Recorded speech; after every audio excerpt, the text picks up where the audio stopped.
Okay. Good morning, everyone. This is the June 16th, 2023 Nantucket Historical Commission meeting. Welcome, everyone. I'm going to begin with a roll call. Starting with in the room, I've got Abby Dimonino with me. Welcome. Here. And Holly, staff. Present. Thank you. Mickey Rowland. I'm here. Clement Durkis. Here. And it looks like we have a guest, Rita Carr. Thank you for joining. Good morning. So let's go ahead and begin with public comment. That would be from you, Rita. Anything? Nothing from me. No. All right. Okay, well, then let's move on to the approval of the minutes of the May 19th meeting. Was everyone able to review those? Wonderful. Thank you. Do I have a motion to approve the minutes? So moved. Do I have a second? Second. Thank you. Thank you, Abby. Mickey? Aye. I as well. Thank you, everyone. So the approval of the minutes of our CLG meeting from November 2021. Any comments?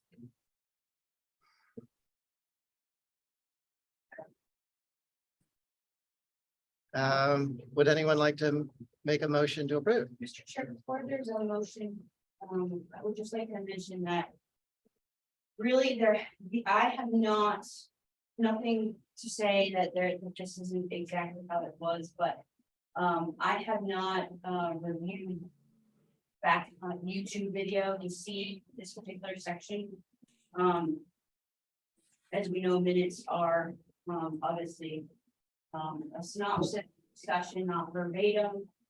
So if there's key things that we want to have in there, things that don't necessarily need to be in there, but I That's totally right. understand about not saying, oh, there was a, discussion about this. It would be nice to give some specifics. So I understand that. Sure. And I know, the intention was to have both commissions, HGC and the Historical Commission review, confirm, or at your own time and approve them and do, which I'm glad we went this route.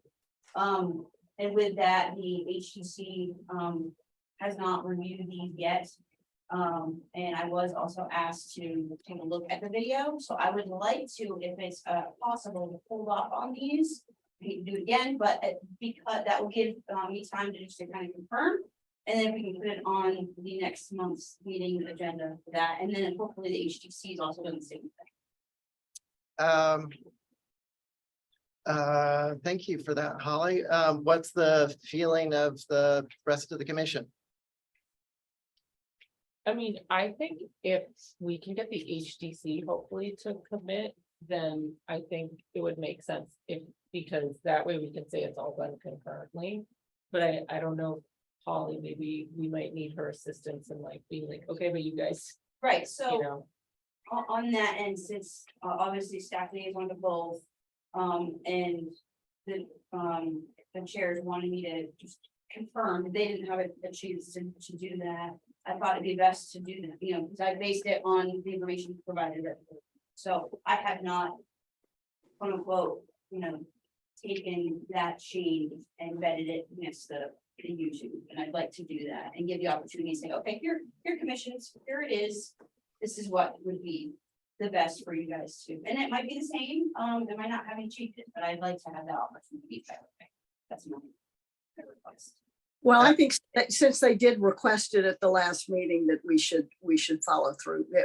Poor Holly, I mean, that's more work for Holly, but yes, since it was requested from them.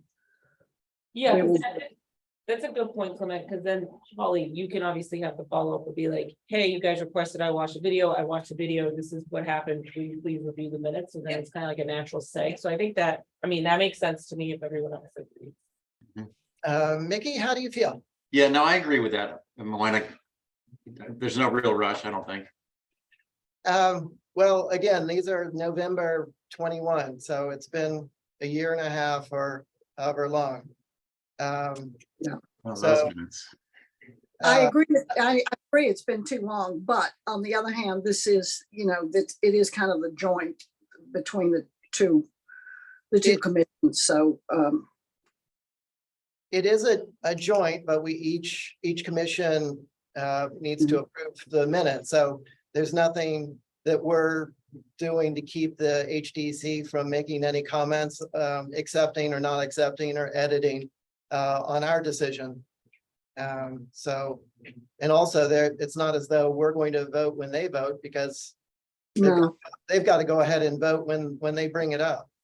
yeah, So I'm not sure how it really helps for us to wait, but if it sounds like it's the general feeling of the board and advice from Holly to wait, so. Well, I do think that's a good point, though, Angus, like, if there isn't anything by next meeting, I think then we just be like, okay. You know what I mean? Like, I don't think we should continue, so I think that if there's Wait no. until next meeting. Yeah, but like if by next meeting, even if it doesn't progress with them, I do think to your point, we'll be like, listen, Okay, My goal is to, have it done by. Have the revised minutes before you guys meet. So that way it'll give time for them to schedule it for whatever week. okay, So utilize any. and there's nothing that stops us from listening also, this is the November 2021, right? yes. Because it's all on public record, isn't it, Holly? So, yeah, thank you. do we need to make a motion to that effect, or to just move on to the next thing? I'd probably be nice to have just a motion to hold for July. Do I have a motion to hold for our July meeting? So moved. Yeah, So I have a motion from Mickey and a second from Clement.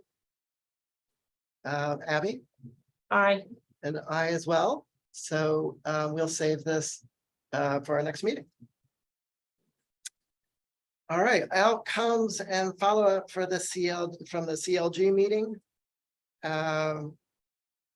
So it sounded like there were lots of comments to be made, but it made, I think Ray had suggested that the smaller, like, focus groups would be effective with some of the issues, like the MOU and the demolition and some other things. Does anyone have comments about scheduling a focus discussion group about the MOU with the HDC? I think, Angus, this kind of to me sounds similar to the minutes where like, I want to have it, but I want there to be some level of like accountability of like, okay, but if we're gonna have this discussion, like there is gonna be an action item. Sure. After that, you know what I mean? Because I do want to make sure that it just doesn't keep getting tabled and then we are here like a year later and we're like, hey, we don't have an MOU. You know what I mean? So I think if we do it, I think we should just make it clear that like we want some sort of action to come out of it. Do you have a timeline in mind? I mean, for the MOU, do we have to have it, Holly, by a certain time? Yeah, this was voluntary on, the commission's viewpoint. I will say that, I believe the HDC is probably gonna have their organizational focus committee. To be doing that kind of thing. They're not gonna take up their time at regular HDC meetings to discuss that. And then they'll probably bring it forward at HDC to make their final Mhm. comment. So I don't know what the organization timeframe is on that. But that would be something that would make sense to, and maybe if it's a focus committee that's made up of a couple of members, this committee, this commission, and their commission. for their organization. Type aspect, I mean, that's. I don't know. Holly, do you know how often they're having the organizational focus meetings or when their next one is scheduled? I wish I did. Maybe we can check with Stephen Welch. That would be the first. Yeah, Do you think it's fair to say that action by September? I mean, if it's next month, that would be I- great, but that was my thought. I was thinking like September 30th of just putting it as an action item, so that gives us. You know, like a Okay. 3-month window. or by the September meeting, maybe?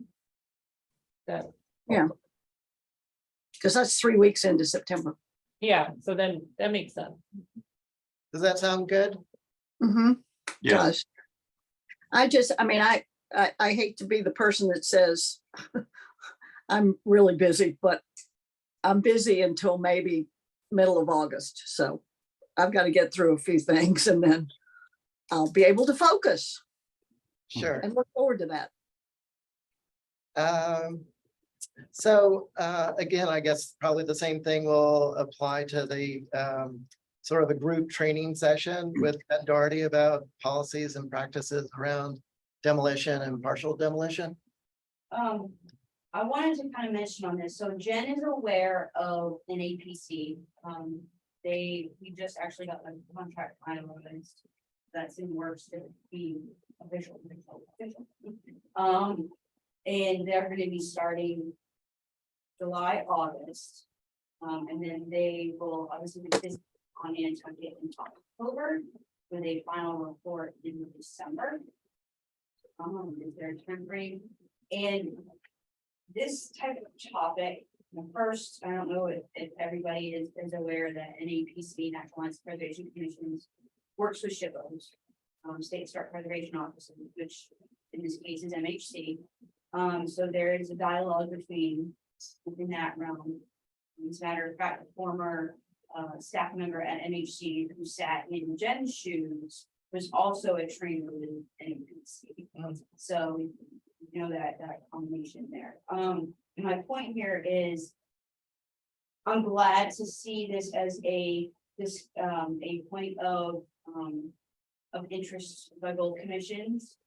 It may be beneficial to wait until the review is done, or maybe in the middle of the review, to see how things are going. NAPC themselves may have some, things that they may want to point out. Or, because again, they're gonna be physically on Nantucket. Right. But they're also gonna be a lot of legwork in between, so what I could do is once they're gonna be starting their research phase, if you will, I can inform them at that point, which is gonna be, within the month or so. Say, hey, this is something that was brought up by the CLG, both commissions are interested in this topic. Obviously, MHC was brought up to it, but didn't want to kind of run into that until there's a mutual kind of discussion, all that. Would this be something that NAPC would be interested in? Because the reason Do you why, think she would be willing to come when they're here? I don't know. Because I mean, do you think maybe that would? Speaking with her, it sounded like she was fairly flexible about when she comes and who she talks to. And I'm not sure what, what sort of training or discussion would happen with NAPC. I would imagine there would be a report and then we would act on the recommendations within the Right. report. If you all, whoever attended the camp that we had in November of 2020. Which both commissions were involved with, that was specific to Nantucket. That was specific to how our local ordinance works, our special legislation, as well as the MH and Massachusetts general law create this commission. And the nuances of that. There's going to be a similar aspect. I mean, they have what they're doing for us for this independent review is also a quote unquote camp training. So I would really think that there is a opportunity here. Again, to have their you know, and maybe this is something that I could discuss with the project manager for NAPC. And maybe it's a conversation that I can have with her as well as Jen Doherty to say, is this something that the two organizations can work together? Because again, Nantucket, we don't follow the Massachusetts general law when it comes to demolitions at all. We are unique.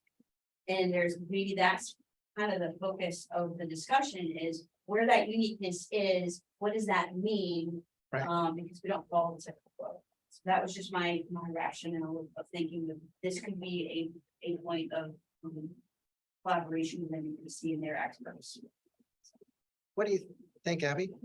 I think it makes sense, like Holly's saying, maybe talk with the PM and talk with Jen and see if it makes sense to see if we can like do something together. If not, then I think we just talk with Jen and we figure out what scheduling. It sounds like she's flexible no matter what, but I mean, I think it would be helpful if we could have it combined, and I think it might get more like interest from people to participate. So that's just my instinct, but Clement or Mickey? You know, I think that I understand I understand what Holly's saying, but you know, I think the sooner we have this thing with Jen Doherty, the better. You know, it's an important topic, and you know, things go through the HDC every week, and I'd hate to see that if, because we put it off, that we might, you know, miss this information and how to treat the next demolition application.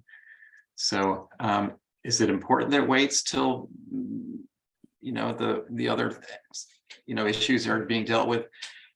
I don't know if they're that directly tied together. You know, maybe there's an argument for that, but to me, sooner is better. Clement? Yeah, I know that, and Rita can speak to this. NPT is having a speaker, Stephanie Phillips, on the 26th of June at the Athenaeum, which is Monday, not next Monday, I think the next Monday. And she is a deconstruction and circular economy program manager for the city of San Antonio. I'm looking at their website. oh yeah. But that would be interesting to go to soon. And Rita, I tried to sign up for it, but I didn't see a sign up button. And I don't know if it's free or if it's. Yeah, it's free and there's no advanced registration, so.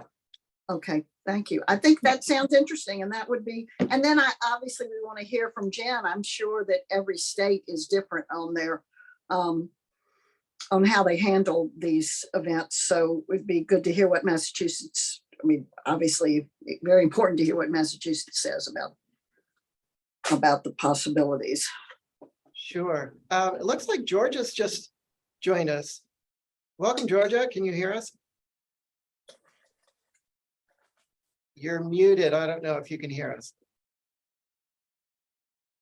Well, until Georgia joins, I agree with Mickey's point of view is that I don't think we can have this too soon. And it could affect, you know, projects at every meeting until we do have this meeting. I'm thinking that as far as the NAPC, it would probably benefit everyone who's participating in that to actually have some background and some knowledge to go in with questions or concerns that they may not have if they hadn't had sort of a pre-lecture. And so I think that it would only help in the later encounter with an APC. So if it's possible, I think it would be beneficial to see if we could organize a group sooner than later. If that's something that you could bring up with the HTC, Holly. Yeah, quite frankly, I really would want to have Jen as well as the project manager for APC on board, because again, case in point, you know, again, we can all remember, and if you don't, please reach out, I can provide it to you, but we went over certain aspects of, you know, important, you know, everything from what our legislation is to Robert's rules to design guidelines, you know, all those key aspects that all conservation commissions in the country follow, but they were also gearing it towards in law, gearing it towards Nantucket specific Right. qualities. And again, their trainers are going to be doing the same thing when they're coming here. So I would hate to. But Jen does a fantastic job when it comes to Massachusetts, following Massachusetts general law.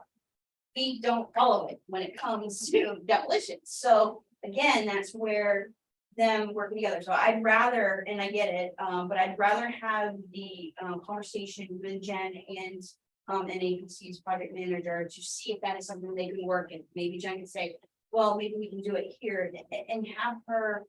Again, I don't want duplicated efforts, but I also wanted that camaraderie, if you will. And on the point that Clement brought up about NPT's fantastic lecture, I will both that as well as the PINS Housing Symposium. I'm going to host a CLG meeting, as you know, when we do the meetings up there, you guys aren't going to deliberate. So that way, in case we have a quorum out of both commissions, that would be very. So I will be doing that. I think it's a good idea to reach out to the project manager from an APC and see if this would confuse, complicate, or enhance their work here with us. And maybe we can follow up on that in the next meeting. That's, I appreciate that, because again, I don't want to put Jen in a kind of weird situation because we don't follow this. To it. But of course, she can be there as a guidance on what is available, and work with an APC. Because again, that's exactly what they do as well.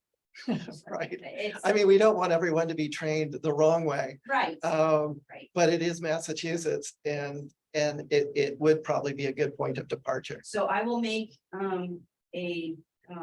I will reach out to the two of them and see if that's something they're interested in or having concerns with it and go from there. Thank you, Holly. Again, Yeah. in July and August is when they're going to be starting their information Yeah. gathering. So that's another thing that this commission can do. You think that would be beneficial for the entire local and national historic district while they do this review? If there's something that or information that you think that I should pass along to them, please do that. And Hey, so Holly, maybe I'm a little confused about the NAPC project. It sounded to me like it was kind of mostly an interview with a lot of stakeholders around this issue, but also, are you saying that that's like a training also? yes, the way that they're treating this is it's a combination of, yes, training as well as observation. They will be coming to HTC meetings and observing and seeing how things work. A lot of interaction, but yes, they're also going to be doing interviews as well. And what's the training aspect of it? I believe they're going to be just as very similar as what was done in November of 2020, but a little bit more unique. I mean, they geared towards their camp program, and they've made this specifically for Nantucket. And hopefully we'll be able to, they've been doing that the last couple of years with COVID, really targeting specific programs for certain stations. And their board of directors was really on board of looking at Nantucket and the fact that we are in so many aspects. And so, I mean, I don't know 100% on what the specific training will be, if they'll gear it towards the same similar stuff that we did before, or if we're going to be able to more uniqueness, but I will get more information on that. That has not been 100% spelled out. Thanks. Are there any other comments on follow-ups from our CLG meeting?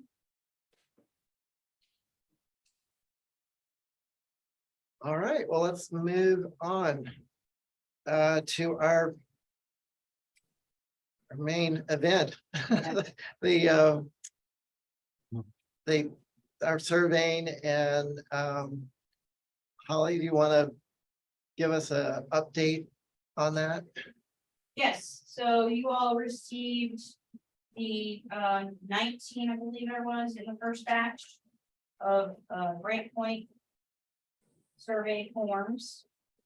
Mostly East Lincoln and convert some East in there. I think we just gonna bring some of these up. Some of you provided some comments, and then the biggest thing is we want to be able to provide how our comments on them. Yeah, so let's see. We want to go, we're just gonna go in alphabetical order.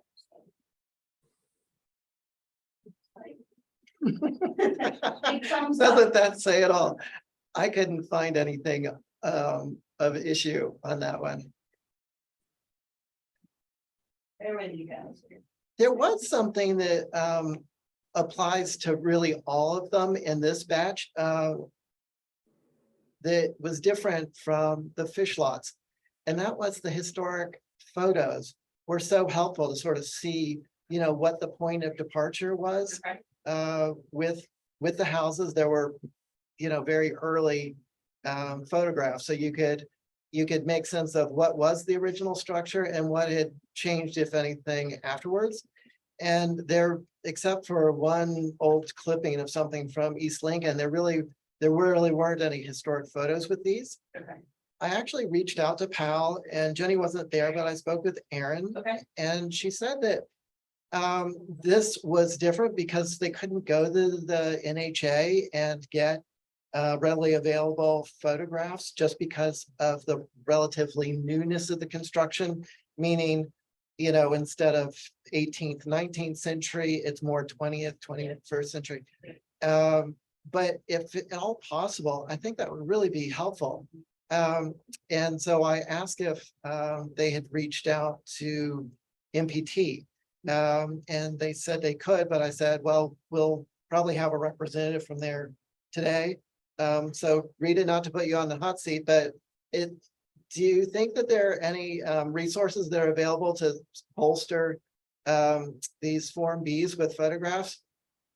I can look in our files. We don't have a really, we don't have too much of an image archive. But I can definitely look and see what we have. And I Certainly. looked at this, Rita, Mary did provide quite a bit of research of the Grant Point area. Yeah, Prior to, that was one thing that, I would say NPT has been fantastic on is being available to, PAL on information, so. yeah, and I'm pretty sure what Mary sent is probably everything that we have, but Pretty sure, a lot of it was the actual, history and research that way. I don't know if PAL, that might be a question when I pose this to them, but if they were able to look in the archives that NHA has, because that, if you don't keep up with it, there's more and more added all the time. Right. There's a lot there. The NHA has a ton of stuff about Grant Point. I go through it quite often. Agreed. So that could be a function. So I'll definitely bring that up.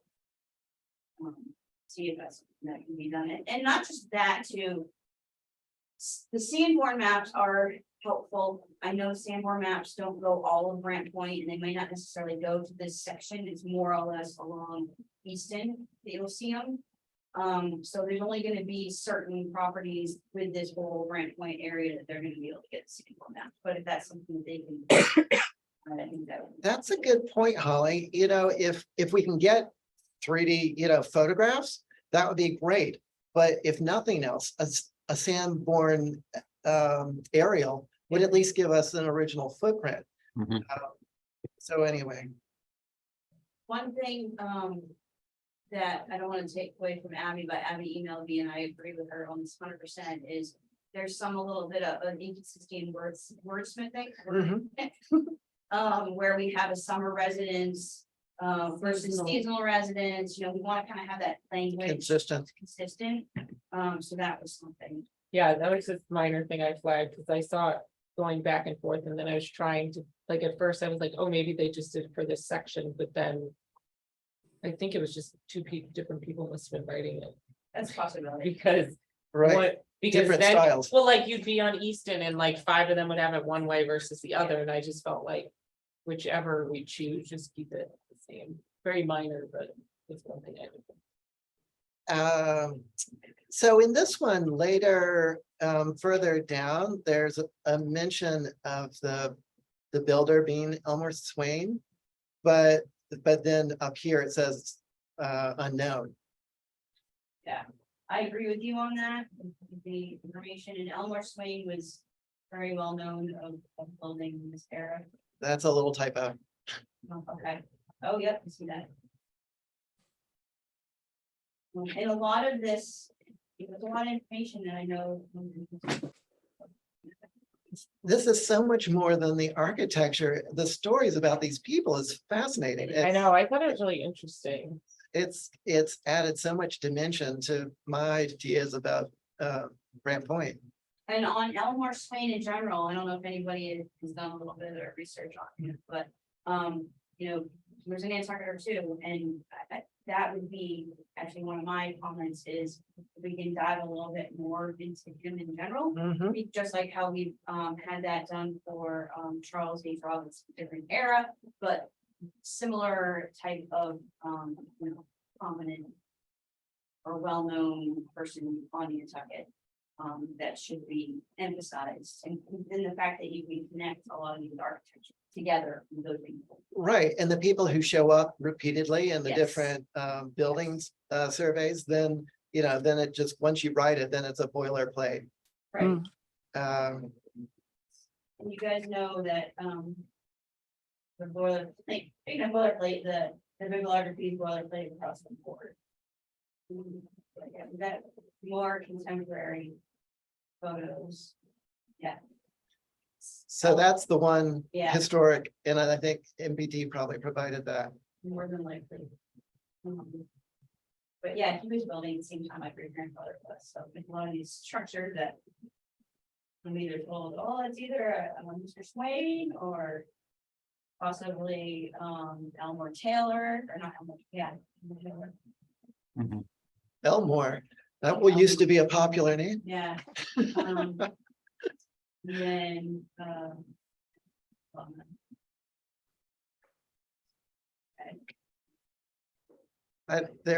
There's a note in the middle there. I don't know if it's possible to scroll up one page or Okay. two.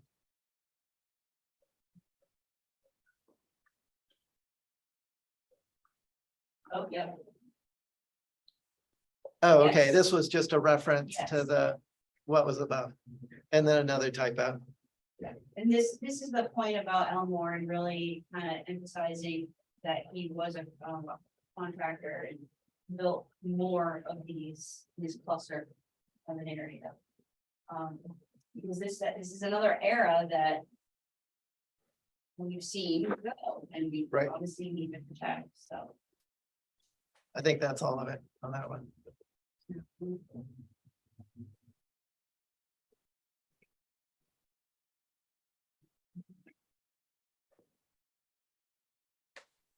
I agree with you, definitely. No. Emphasize it there.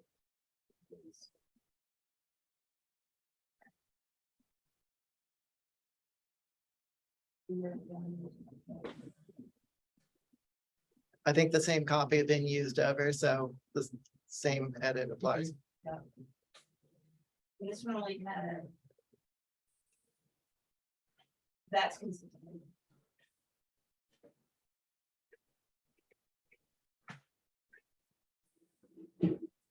This one. You know, one comment I've had on a couple of these that I looked at is, many of these houses had names on them. And it might be helpful to reference some of the names, like this one, I remember being called R Ark for a long time. What was it? RARK. There was a quarter board up there for years called R Ark. And another one on Holbert, I think called Blue Waters, maybe. They just don't reference, it'd be nice to reference some cottage names in here. Kind of like very similar to up on the flip. A lot of them have been consistently. Yeah, The for big sure. Green chimneys. I mean, it seems like the much older houses are name reference, like, the Jared Coffin house, but for most part, the houses have the names like you're saying, so that would be helpful in that name part. When I first moved here, I remember going on Back Street and every house has a name and they're all related to the back. And so it's Oh, it's really yeah. like helpful, like context to see it. I think some neighborhoods will like have it, all of them, there'll be like a theme too. So I think it definitely would be to include if we have it. Yeah, so as you can see here too, the guest house that was just recently constructed is also gonna have its own number, which will tie in with up here. So this number has already been established because this property already had a survey. Which is pretty cool. That means that if we have a piece of property that has multiple on a lot, but only one survey was ever surveyed, we're still only gonna have one survey, but their numerical system, they're actually gonna have their own numerical system, which I think is good to see. So Holly, when you're mentioning survey, do you mean the 89 survey? Yes, the Be- old 89 survey. Erin from Powell was saying that that was one place that she was going to try to pull photos from. Oh, excellent. Because that would at least be, 30 years old or whatever. Good. There's a good case in point on that came up pretty recently. There was a little bungalow out in Sconset. Clement, you probably saw this one, the one on the corner of West St. Kitty Ave. And New Street, the one that's been basically boarded up. Yeah. Which is great to see that one actually being loved by Nantucketers, gonna actually put some love into it. What's that one? Was it? Oh, I can't remember what that is. Sanctity and what? St. Kitty and New Street. New Street. Oh, It's right okay. across the street from the fire station / school. Oh, But my point on that is, that is an example of the old 89 survey that's on file. Has a really nice photo that was obviously taken in the 80s, but it shows the front stoop different than it is now. right. So that's where that's gonna be a very good point of history information to transfer over. Because one thing we need to realize is these old surveys from the 88, 89 effort are not going to go away. And these are going to be going with it, but obviously the pertinent information like photographs are going to be important to bring over. So I'm glad to hear that you can do that. Yes.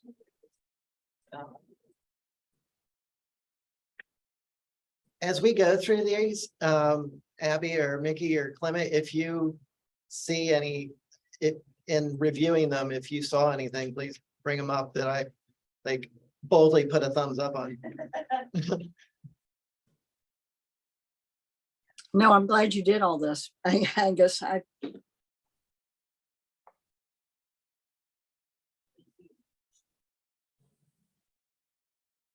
This one actually, I'm sorry, this is a good example of an old 89 survey that both structures have gone a lot. Dwelling in the outbuilding both had surveys already. Some of them did, some of them didn't. And then we are gonna run into ones where there was a survey and there's no structure at all. We'll be working on it. Doing a consideration sheet today. This one. Yeah. Yeah. So this one in particular, was before the HDC. Right. And it was changed dramatically. They are altering the existing structure, but quite frankly, in my opinion, it's not gonna be the same structure. There is a demo plan that was associated with it, which was asked for, so I'm glad it's provided, but essentially it's a whole new structure in general. So I agree that we need to have it annotated that this structure is not gonna, once that work is completed, this structure is not gonna be the same. Well, even before the work is done, if you look at, if you read the description of it, the part where the chimney is and the door looks like the original structure, but only a fraction of the original structure. So that this story and a half or that addition on the back and off to the side, I think largely changes the mass and the form. And so for it to say largely, if you go down to, scroll down to what it Yeah, like says, largely unchanged. or Yeah. whatever. where it Yeah, says largely retains original form massing. I had a real question about that. Like, at what point in a case like this, where so much has changed, how can you say that it retains, let alone largely retains its massing and form? Right. On that point, I mean, yes, originally it was a one story, then they had to add the changes in 70 to 85, ish. So, yeah, it was altered. And maybe it kept the same orientation to the street because it always had a side access. But at the end of the day, yes, it has changed. And with this one, it was also being elevated. And of course, I'm always gonna say, well, it's a pretty structure and it should be, elevated as a historic structure and retain, those character defining features in order to be eligible for exemption, blah, blah, blah. At the end of the day, this is going to be a whole new structure. It's not gonna have a historic determination. And therefore, I do think this is basically a no more. So we're in this regard, even though the work hasn't been done yet, but and the approval is technically still pending, it would, I think having this here as well as the newest additions, so. So Holly, will you be able to like send in comments to Pal saying, this is slated for Correct. change, not catastrophic changes, but changes that will, Yes. create a new building? Yes, I was actually gonna send them, once the plans are actually stamped, approved, I'm gonna send those to them as well, so they can kind of. Yeah, because it's not going to be the same structure. It might have very similar footprint, but they're also moving it outside the wetlands as well. So it also is gonna be, yeah, it's gonna be a whole new structure. I'm just saying you're gonna let Pal know that the building slated for changes that whole removal. Yeah.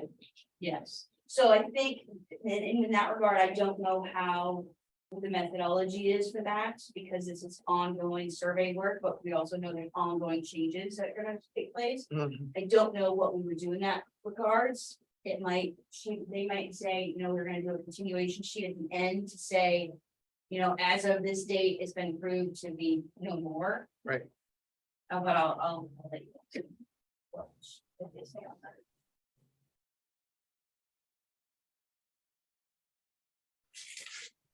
I was wondering about this astylistic word. I know, I mean, where some are called, colonial revival, at what point does it go from a stylistic? But this is up at the top, it says something different, and then down here it says be stylistic. So yeah, No. so is it a Cape style or is it unstylistic?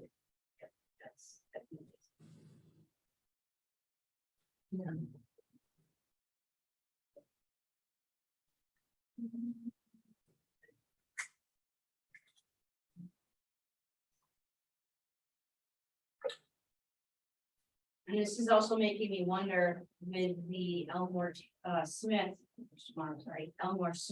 buildings. We had a group of them in a row. Would that warrant? Not just the individual. Yeah, but that surveys, little the like area neighborhood survey. Yeah. So that was, What do they call that? A form? An area form? Oh, area. Is it Form A? Yep, Form A. I also have a question about the reference to a lot of these as the rental house. Yeah. Yeah, I mean, many houses were rented, certainly, but it wasn't why they were built necessarily. So, and it kind of categorizes them as a almost not owner used, more as a rental. So I don't know if that's an appropriate reference to them.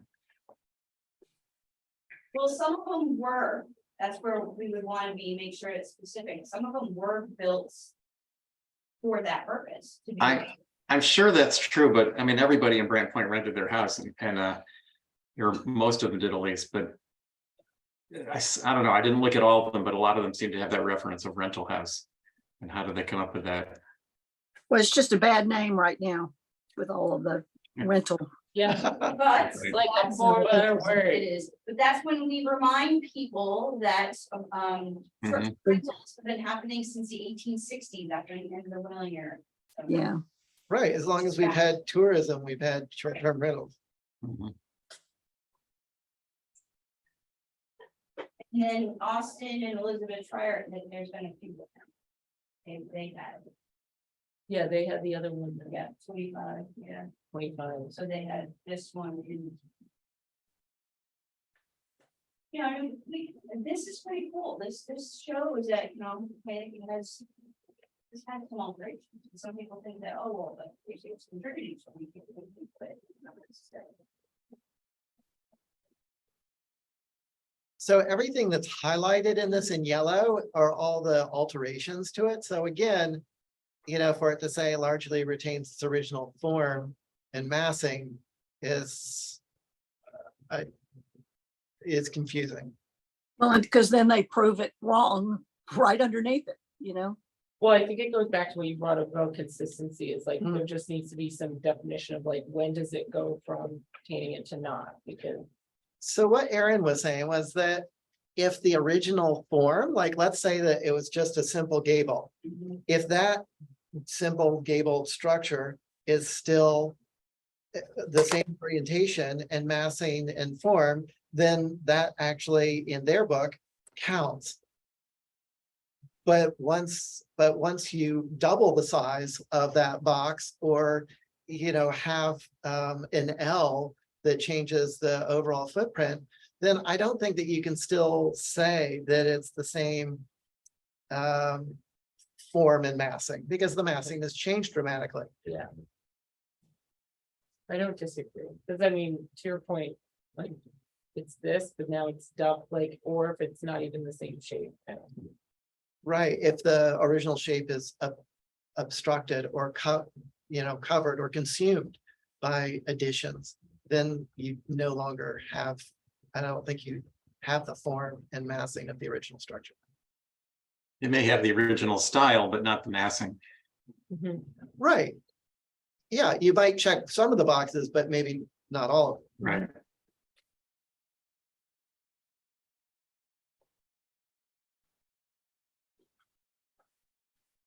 That's fine. Austin F. and Elizabeth Fryer House. Was owned and occupied. Really leased. So that's why that's the difference.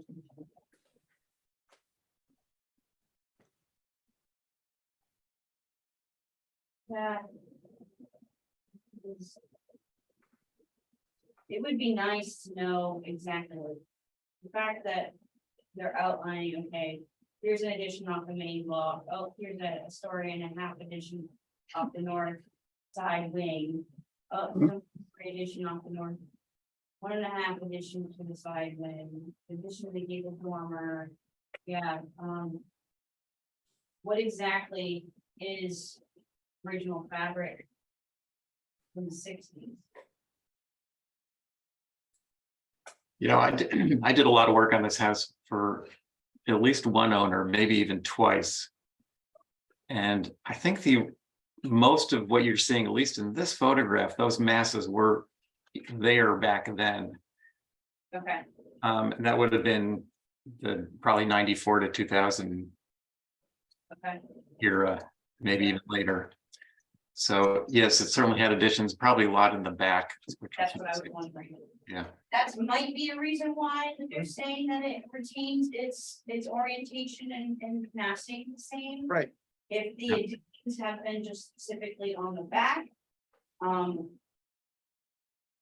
So, but having some sort of specific to it, what exactly is that? Is it the Right. fact that we see these like three feed forward masses that have been retained pretty much the same? And yes, that's what it sounds like you're saying, but that's pretty much what it's been.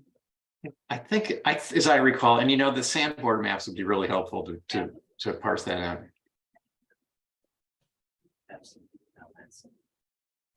All right, let's look at.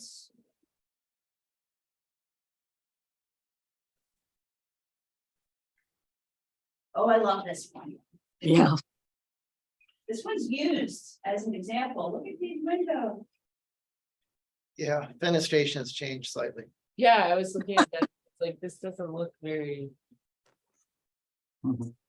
No, But totally 70s addition.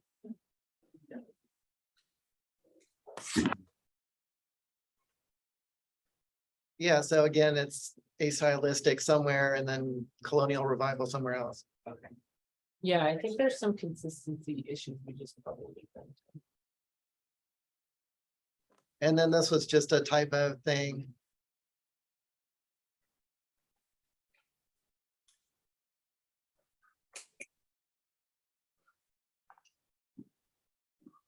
That picture really doesn't- I was unsure why they included this, because I was like, I can't see anything. Well, just so you could get the opposite elevation. They got the one from, I guess, the water, but this is the south elevation.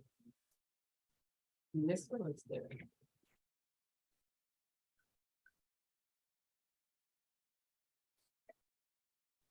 It's kind of an island, surrounded by houses, so it's hard to get good shots of it. And then I think this is gonna be a question for all of them, regarding the pictures, all the ones that were done in the 88, 89 effort, if they can provide another photograph from it, I think that would be an addition. And any Sanborn. Yep. maps. Mhm. I think that would be very helpful. Perhaps. Right. Now.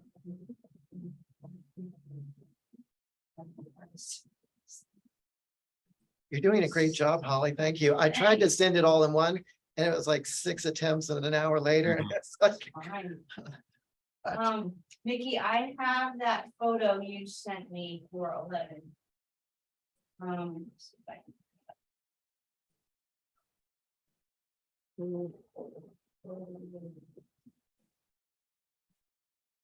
Yeah, this house, I'm pretty sure, used to be down off of in the Poggavet Lane, Holbert Ave area. I'm sure it's the same building, and it was moved obviously to this location probably early 1900s, shortly after the photograph that I sent Holly was taken, I imagine, which was 1905. Here. So there's the bug lights. Oh, can you guys see that? Yes, Oh, okay. and the bug lights have been reoriented. The big one, wait, where are the bug lights? Hold on, let me see if I can do this. oh, you don't see it? No, but hold on. Oh, there we go. Then I need to bring it back. Oh, wow. There it is somewhere else. I like that. Yeah, that's super cool. So this is NHA. I mean, look, look at the Pavilion. Chinese Beach Pavilion and look at that. That was all the.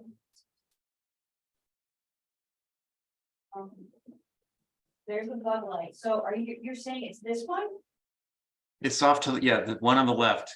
And if you look at that elevation, the gable end, you can see the small window, the door, all the windows that are visible, and comparing it to the photographs from the survey you're showing, it's the exact same elevation. So, and of course, the roof lines are really quite similar.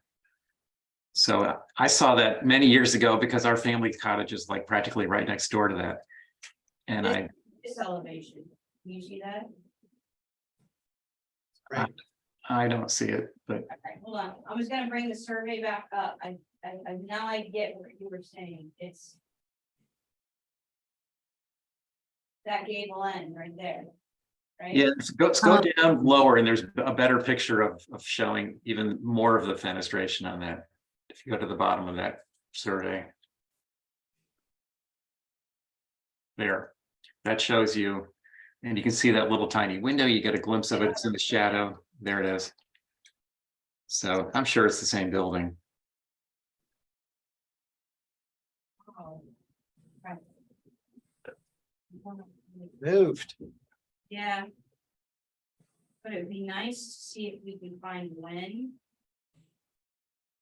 And I'm wondering if, because it's where the bug lights were, would that be, cheaper by the dozen family that moved it?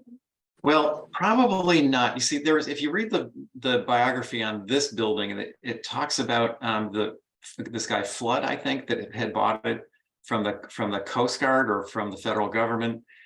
And of course, they owned land, the government owned land at Brant Point. They also owned and maintained or operated the bug lights. So I think that there must have been some connection between the ownership of the government ownership of the property down by Jetties relative to this property down by Brant Point. So, it's a big house to be down there by the Jetties, to be just needed for someone to operate the kerosene and the bug lights. But there it was. And they must have thought it would be more functional and useful to have it up at Brant Point and moved it there. How ironic that name was Flood. But yeah, It's true.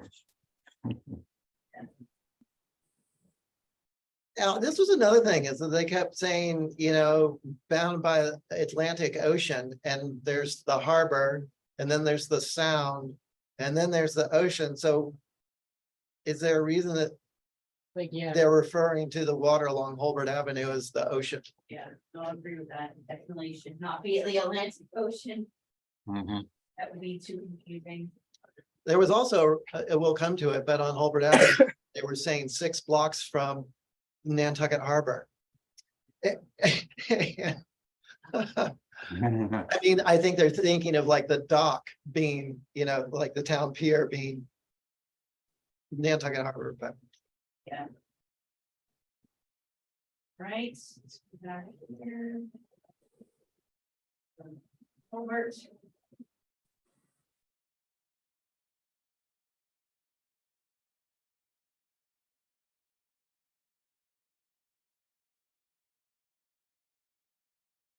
again, it's the massing thing.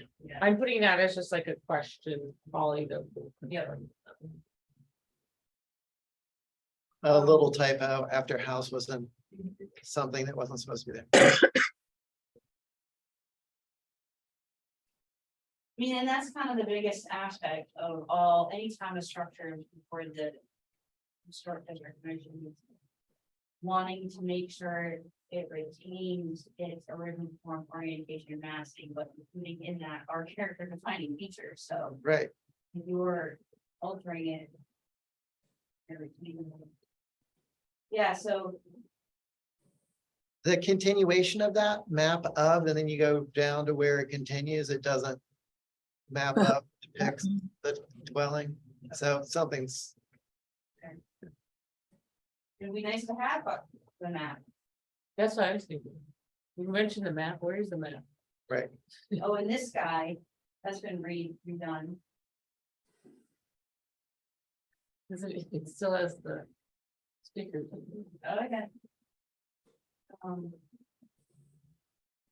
This was a hotbed of construction and Down there. I'm loving the. There it is. All right. Four.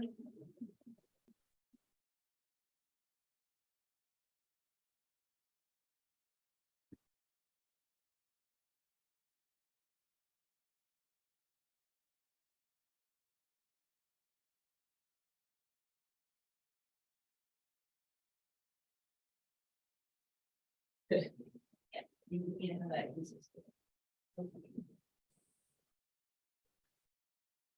This, I think, ended up from another Form B from 50. And Okay. just got cut and pasted.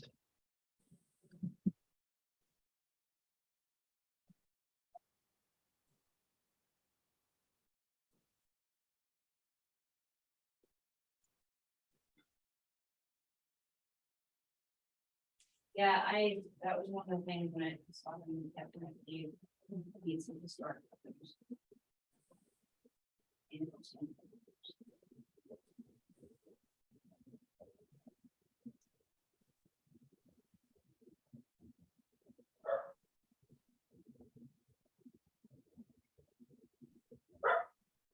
This house had a fire. A pretty big fire. It didn't take the whole house down. It was mostly interior about 8 or so years ago. I don't know if that's relevant to what, we're mostly looking at exterior stuff because it didn't change that much, but it is part of its history that it was pretty extensive fire. That's useful information, I think. Yeah.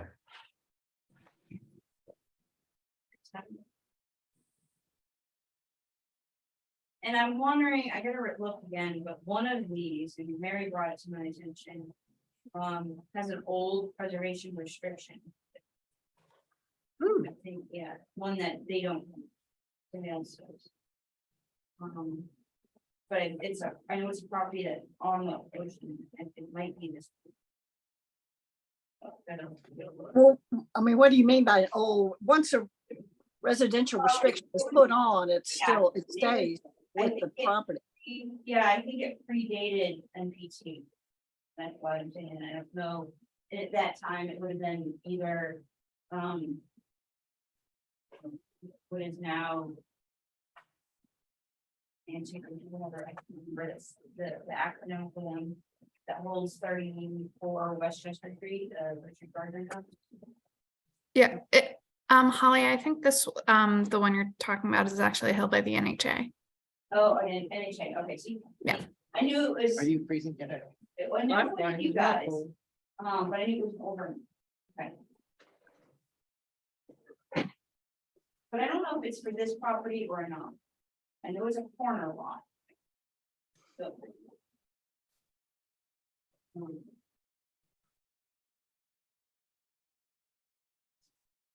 Yeah, I'm with you on, photos. What is it made of? Such a cool house. Yeah, it is. And what a perfect place for a gallery. Oh, my- Mhm.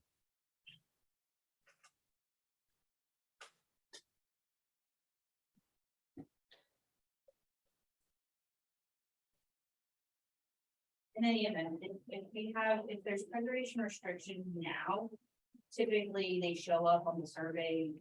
Macro indicates it on there. Oh, great. Mhm. I just want to make sure that that's consistent. Yeah, and it's 37 Holbert Thank you. is what the restriction. Yeah. I wanted to make a note of that for when we get to that section.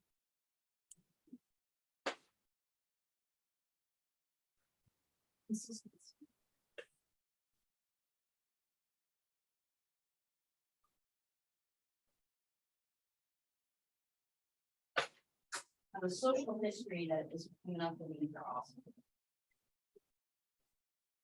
Fascinating.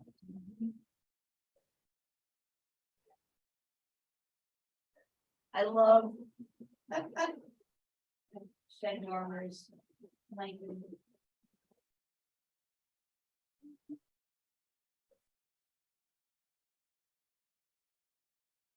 Exterior chimney.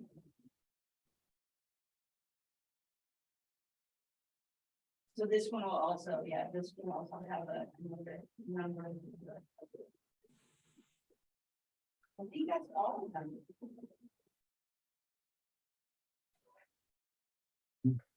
So. Oh.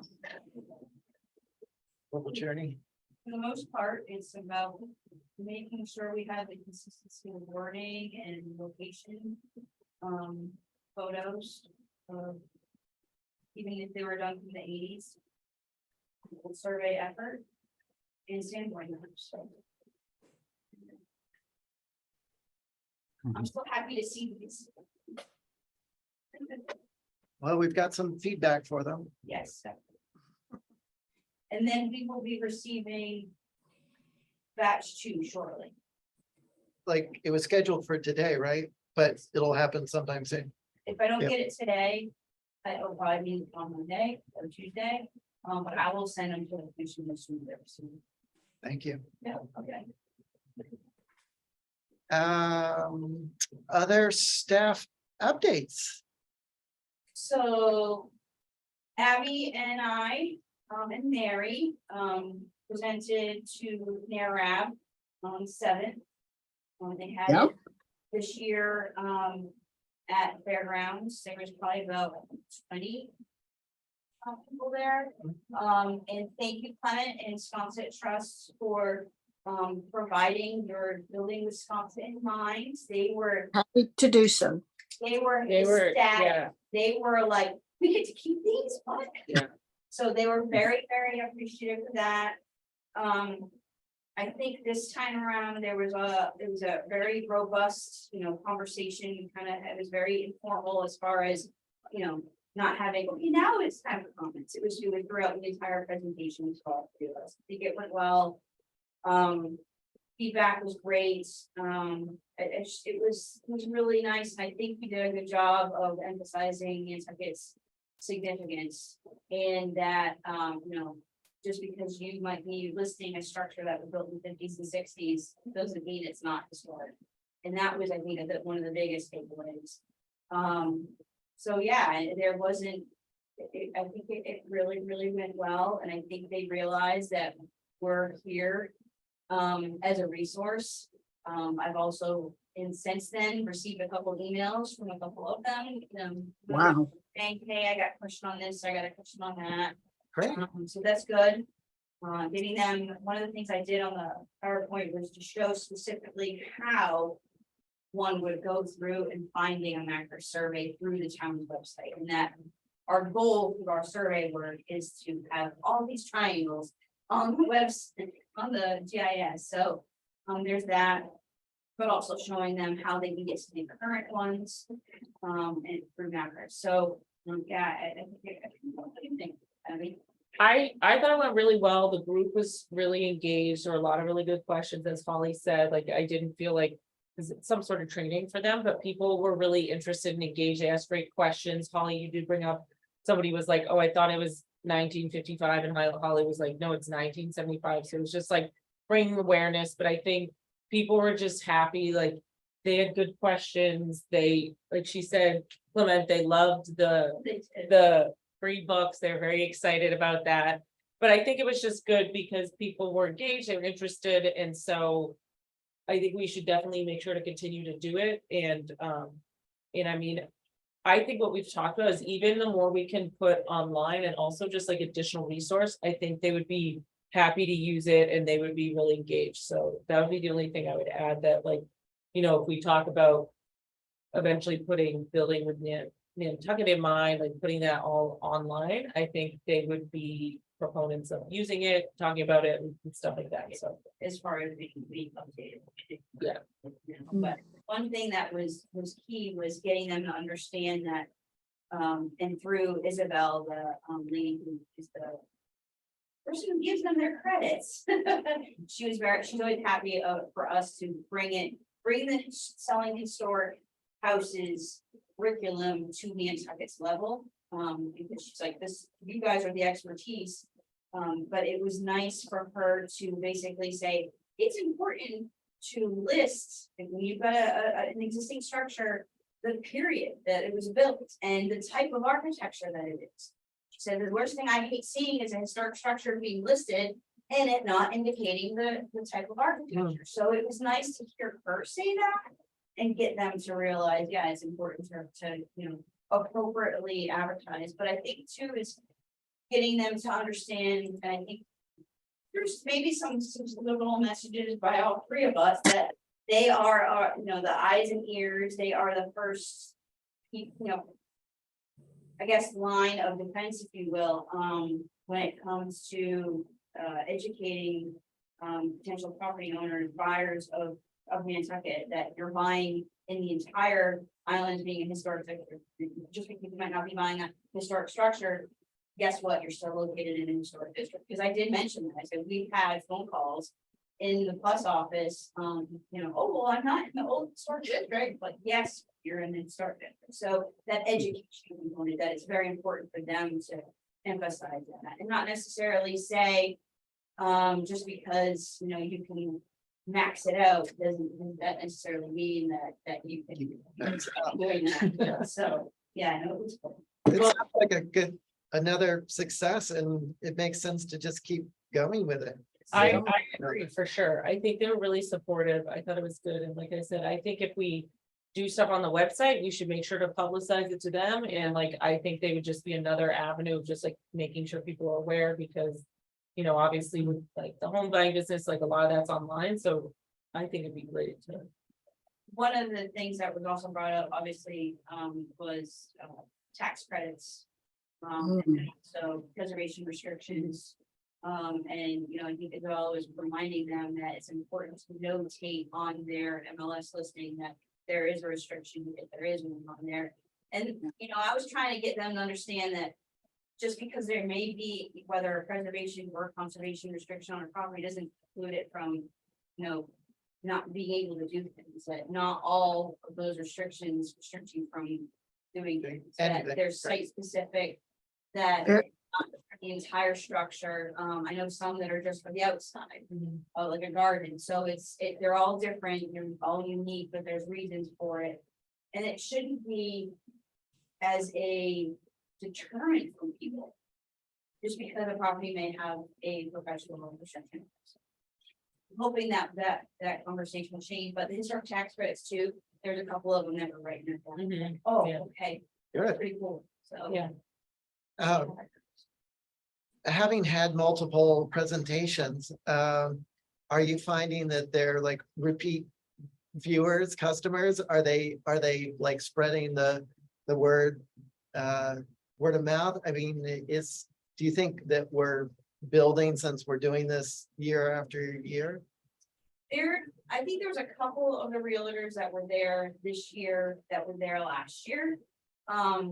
But there were definitely newer. Yeah, there ones. were some new people. Yeah, that did Clear clear that. that last year, so it was kind of like, you know, when I was presenting, I was trying to say, like, hey, you know, you were here last year, but.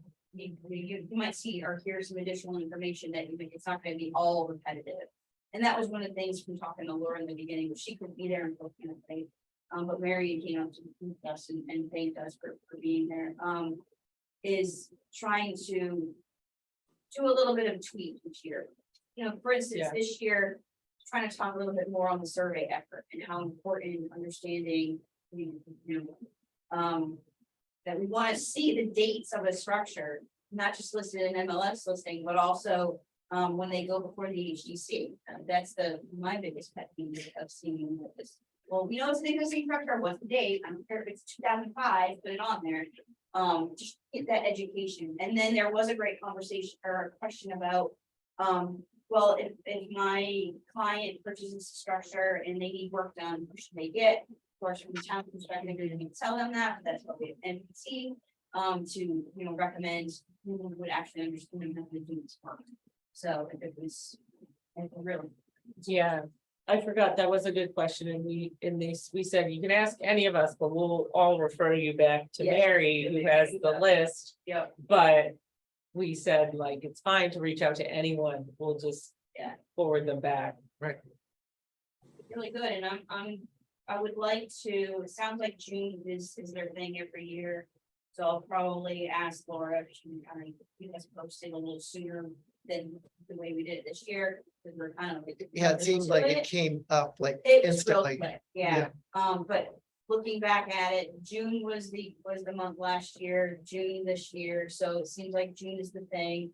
And then maybe we can internally work on what kind of newer topics we want to talk about. I do think reminding or kind of getting them engaged with where we are as far as, you know, maybe emphasizing how many historic tax credits we review. That might be something that piques their interest.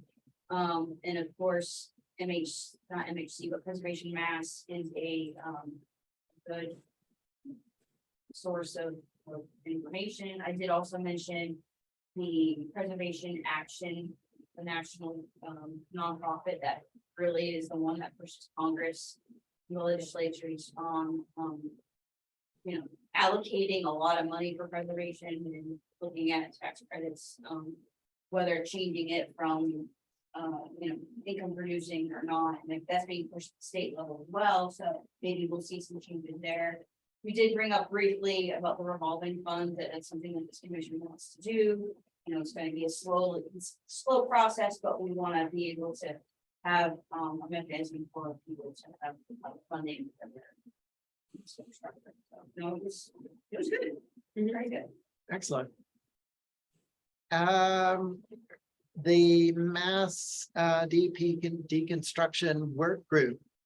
Do we have any update on like whether that would be available for people to?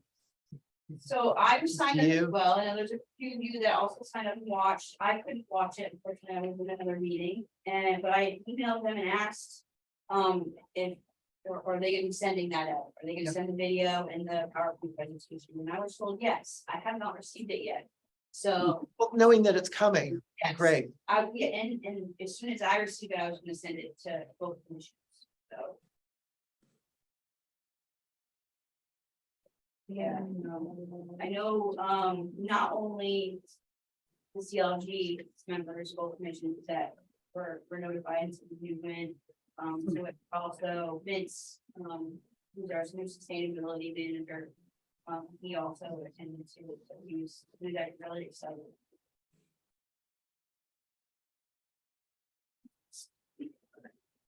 I will send that out by email.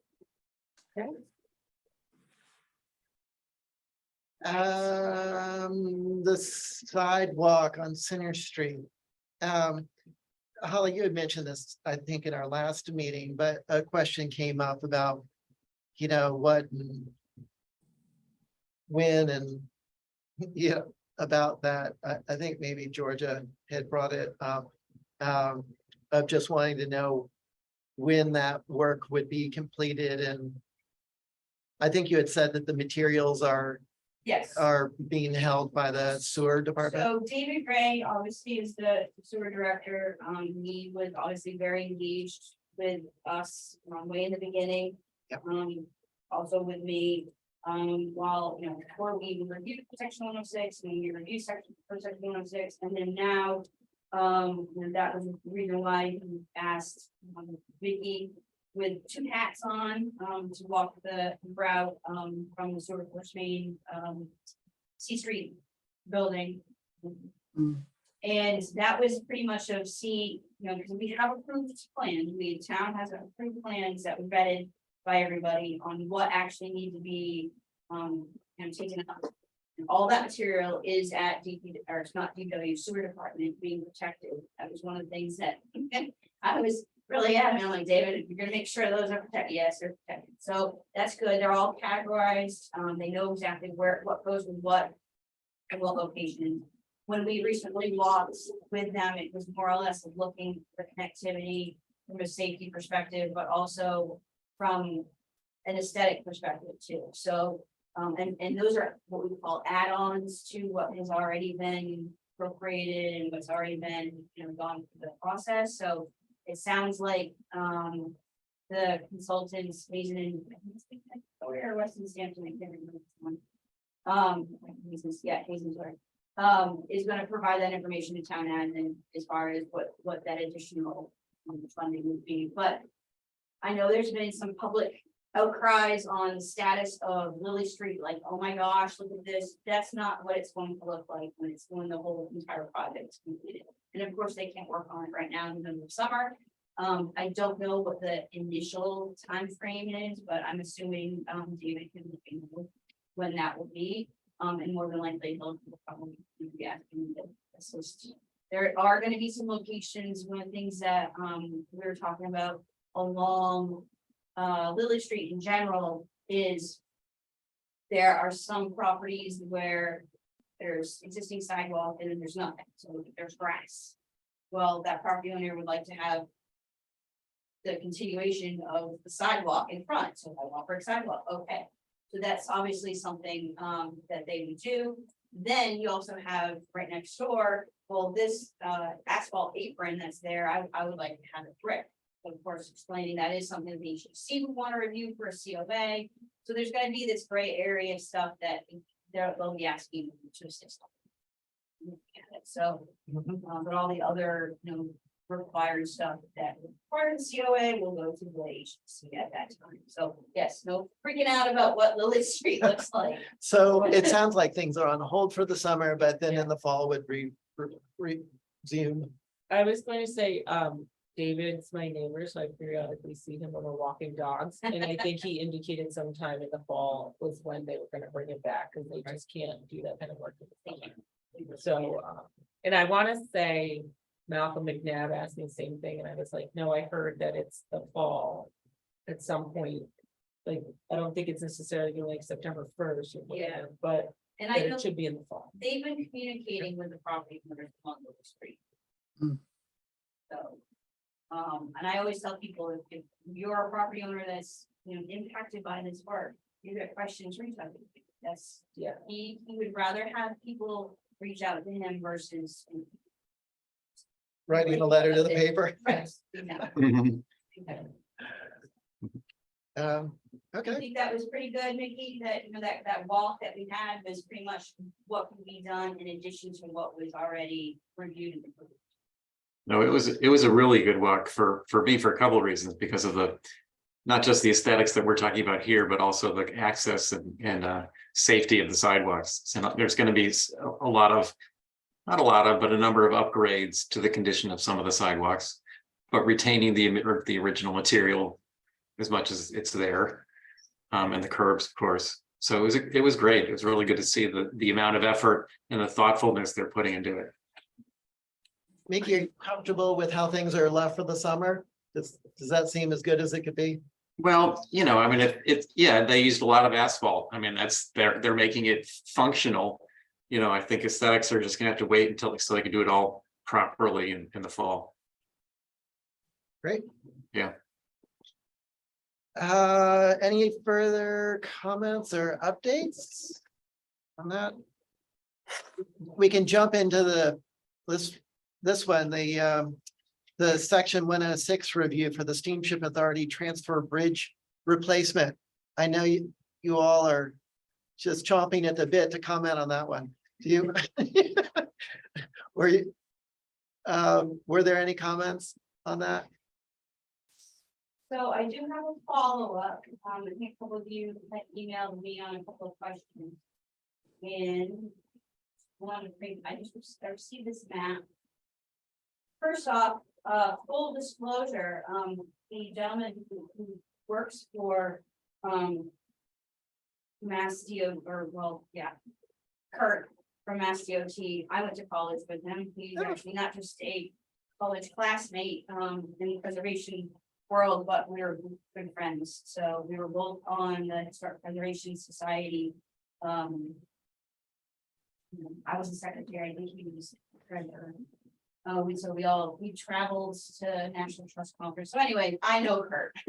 So it was nice to hear from him. I'm like, oh my gosh. I know you. Also good because he has the preservation background, which is very key. Yeah, yes, oh, absolutely. So yes. Which isn't usually the case, right? No, so what he has a specific role for Mass DOT, he's the historic bridge specialist. So yes, and he one of the biggest things I wanted you all to get out of this was the FHA, Federal Highway Administration, will be providing a grant to the Steamship Authority for this in-kind replacement of these transfer bridges. So basically, they have asked him through DOT to assist with the full permitting process. So that's the reason why he's been involved. I did relay to them about HC, like kind application, so they will be doing that. But I did ask him specifically on making sure that Tom had a question on the temporary staging, you did as well, Angus, to make sure that the area to complete the work would remain clear after the project is finished. And the hoist frame and snatch block support pole are also like kind materials. He says, we don't have a detailed plan for the lay down areas. But. All right. These are the particular areas, and again, these are original from '84. At least, so you're talking almost 40 years here. He said that. The aerial sketch showing the outline of the areas adjacent to the transfer bridges. The laydown area for each bridge would be smaller than the 1,800 square feet that they're allocating. They would only need roughly about 600 square feet. Adjacent to each slip to store the old bridge while the new bridge is being erected. The bridges will be transported by barge from the mainland and remain on the barge until they are ready to be installed in place. The erection for each slip will take about 1 week, so we're not talking a long time. Once the new bridge is in place, the old bridge will be placed on the barge for disposal on the mainland. And I'm assuming, I'm assuming this is gonna be work set for the fall, not in the middle of summer. And my understanding, I think only one slip is being occupied at the moment. I think so. This needs to be done. And of course, because they're receiving this federal grant, it's section 106 comes into play, and that's why this place is sent. So I hope that answers those questions and that you all are okay with this moving forward. It does for me. How about the rest of the commission? No, Yeah, concern. that's fine with me. Is this something that you need something further from us and sort of, Maybe just make a motion, make a vote, and then I will just correspond back with Kurt and let you know that we had no further concerns. so can we have a motion for our consent as presented? Sure, so moved. I'll second it. Okay, thank you. Clement, Bye for me. I as well. So yes, have our blessing. All right, our CPC grant opportunity for September. As you know, it's still early, but these kind of things, it's never really too early. But the question is, what should we be targeting and working on for these grant applications? So, I can, the seed funding and revolving loan, I did a lot of work with Holly and with Ken Bogrand to understand like what we can do, what we can't. Mhm. So I'd like to target that because, you know, obviously with the CPC, they can't fund the work, but the federal funding can. So really, when we're actually asking for any matching fund from CPC, it's for the like consultant and the person who would be doing the like oversight Right, of maintaining it. So that's where like I'd like to target that because we've done a lot of background work on it.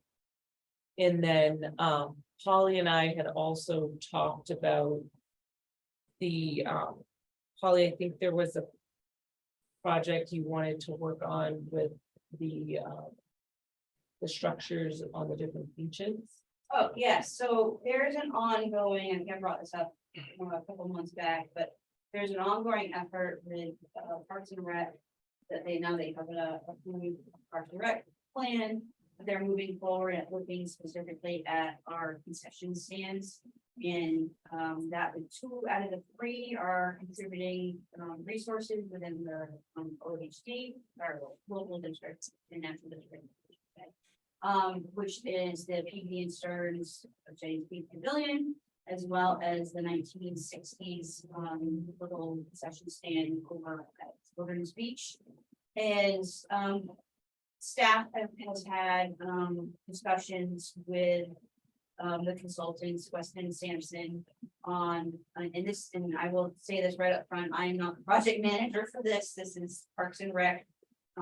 So that would be he's taken the lead on this, so. This is pretty much looking at it from, sea level rise, coastal resiliency, elevations. But the entire time, they are quite well aware that, we don't want to preclude these structures to be still historic structures. So looking at each individual, where we're going to be elevating them based on the, standards set in, the coastal resiliency plan for mean high water mark, to what FEMA would require, to also what, we would, be, advocating for with Resilient Nantucket.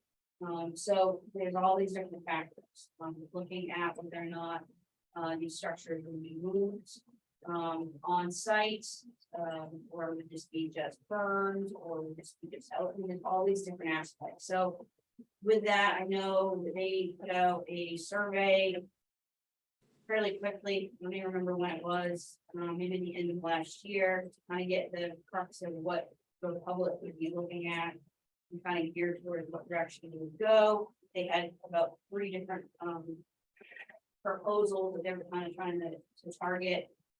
I was very obviously particular in, looking at understanding that, for instance, Jay's Beach, there's a sense of place that people have been coming to Jay's Beach for over 100 years on. And you're trying to, relocate this structure outside of where it currently is now, just because of sea level rise, what are we doing to disservice that way? So looking at all aspects, I even brought up the fact that, the road itself is impervious. There's drainage issues down there, and drainage also ties into the sea level rise, because your outflows go out into the harbor. When the outflows aren't cleared, and that backs. So there's all these different functions that go along with it. So with that, because specifically those 2 structures, more so the PV and Stearns, Jay's Beach Pavilion, which has been documented by PIN, Preservation Institute Nantucket, as well as looked at for this particular issue by last year's group. They actually met with us on site at Jay's Beach in the middle of, I think, July, almost August. Very hot day. Look at the conditions of the buildings. So there's that. Looking at it also from an elevation perspective. And all this to say that this structure being a town-owned historic resource, we are eligible to apply for a couple of grants that help the town out. One of them would be under the MPP. Thank you, backwards. From Massachusetts Historical Commission, which is for municipalities and nonprofits. Specifically, there's 2 components of that. One would be for a preservation project, and one would be for a preservation assessment. And there's 2 functionalities, but there's funding every year the commission votes on and how much money they're allocating. So of course we would be eligible for that, and the other one was the Paul Ron grant as well from the National Park Service. So that one is the one that the webinar that MHC did in tandem with the National Park Service would be something that we as a town would be putting into CPC as the matching grant. And the important thing is a Paul Broom grant, it's a little less competitive because it's for rural communities. Yes. So it precludes most people, except we happen to be one of those. Yes, Right. exactly. That's the biggest thing. So that would, And it's a lot of money. It's up to 750,000. And this funding would be for to come up with a plan for the preservation of these structures? it would be a combination, it could be a plan and also implementation. Oh, okay. Yeah, So the biggest thing that I've been bringing to the table every time we talk with the Parks and Recs consultants is these are historic structures, these are historic resources, and whatever is being done on them, that it needs to be appropriate following Secretary of Interior standards. As well as, there's potential not just for these funding mechanisms, but there's tax credits that town could also tap into as well, because they're income producing properties. So there's a whole bunch of level And of course, we know from reviewing those that you don't want to have anything done erroneously to a structure that would preclude it from going down that route. So I have multiple kind of hats playing with this whole thing. That I think is, you know, I'm thinking in the back of my head that it's very important on me, because I think as a taxpayer on Nantucket, I think we want to make sure that we are doing the most we possibly can, and I think the average person would appreciate that. So I say all that to say, the CPC fund, the CPC aspect would be the first one to tag on. We would need that as our proof of match to move forward, and that's a typical thing that other communities within the Commonwealth do, or anything, which is pretty cool.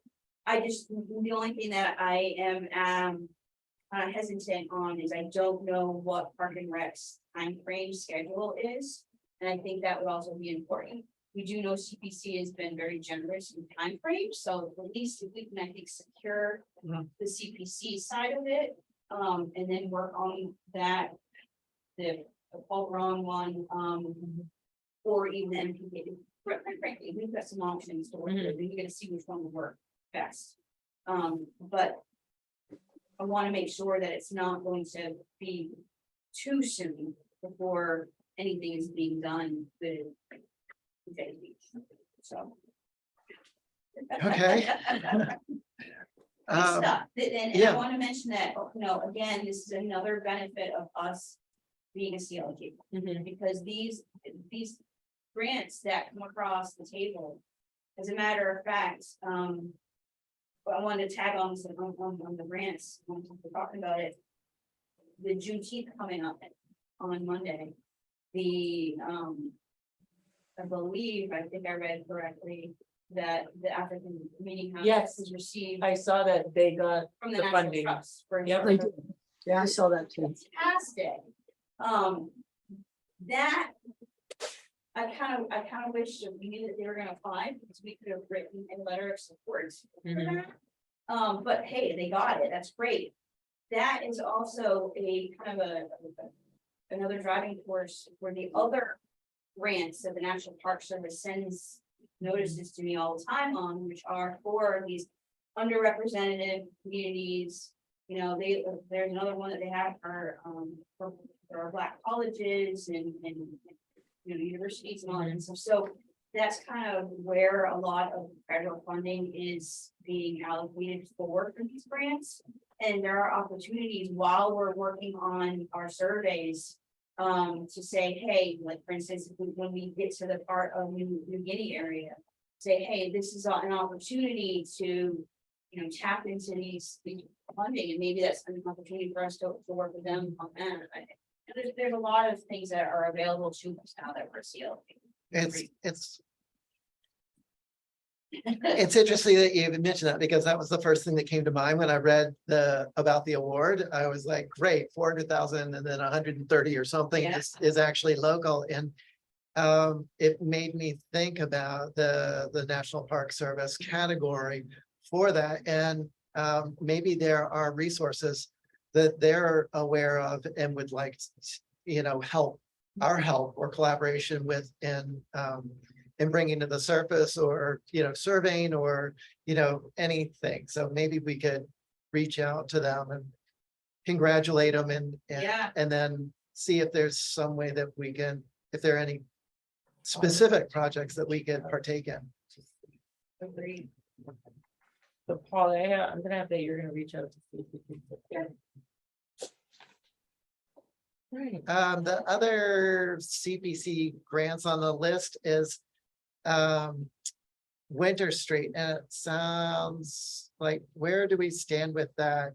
That was a bid alternate, but It was, sounded like we would have to go back to the CPC to see what, like, because with the other two, we've spent a lot of time discussing with the CPC already of like what qualifies, which doesn't. It sounds like for that one, you'd need to have that discussion first before you can really move forward to figure it out. Well, again, it's the work that the CPC won't.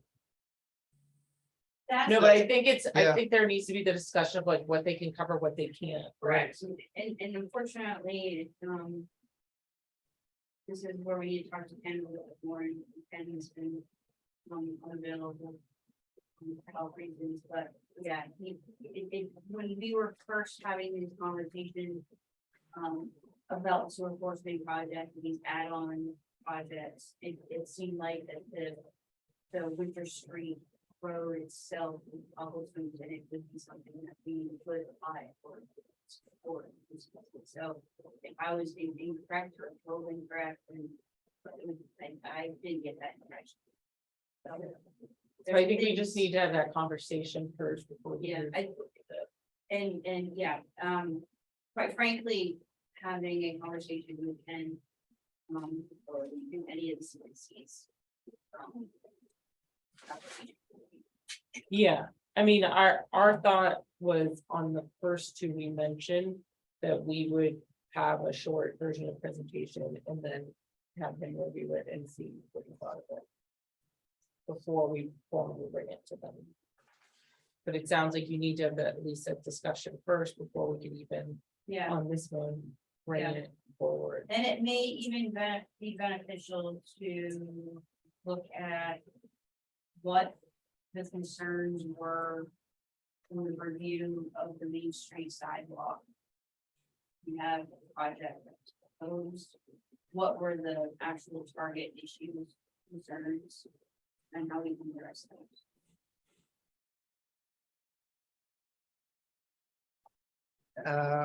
I think there's a fair amount of information that's Yes. in the packet and out there about that.